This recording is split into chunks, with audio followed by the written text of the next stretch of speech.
வணக்கம் நண்பர்களே.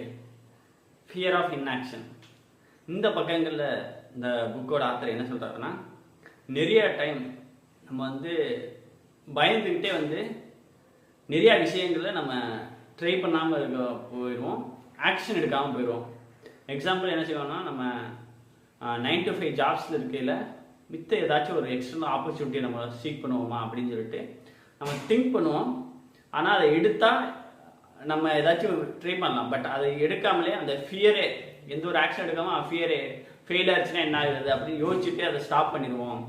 ஆனால் அவர் அப்படி என்ன சொல்கிறாருன்னா, நீங்கள் இதே விஷயத்தை இப்போ நீங்கள் இன்ட்ரெஸ்டே இல்லாமல் இருக்க விஷயத்த 1 வருஷமோ 2 வருஷமோ 5 வருஷமோ 10 வருஷமோ கண்டினியூஸாக பண்ணிட்டு இருந்தீங்கன்னா அந்த விஷயத்தில் நீங்கள் கம்ஃபர்ட்டாக ஃபீல் ஆகி அடிக்ட் ஆகிடுவீங்க.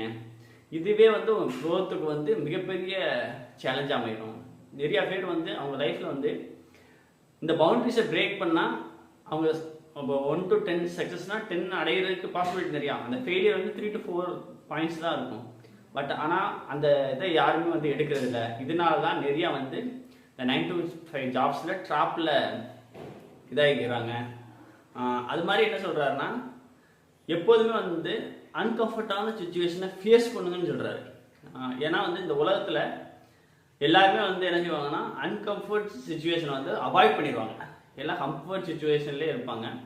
நீங்களும் அந்த 100ல் ஒரு ஆளாக இல்லாமல் இருக்கணும்னா நீங்கள் எப்போதுமே ready to face uncomfortable situation சொல்கிறாரு. அந்த கம்ஃபர்ட் சுச்சுவேஷனில் என்ன பண்ணணும்னா, உங்களுக்கு ஆக்ஷன் எடுங்க. அந்த விஷயத்தை நீங்கள் பண்ணி அதில் ஒரு ஆக்ஷன் எடுத்தீங்கன்னா நீங்கள் வேறு மாதிரி சேஞ்சஸை நீங்கள் பார்க்கலாம். ஸோ இந்த மாதிரி விஷயங்களை ஹேண்டில் பண்ணுறது மூலயமா தான் இந்த 4 hour ஒரு பீக் அந்த இதை அச்சீவ் பண்ண முடியும் அப்படின்னு சொல்கிறாரு.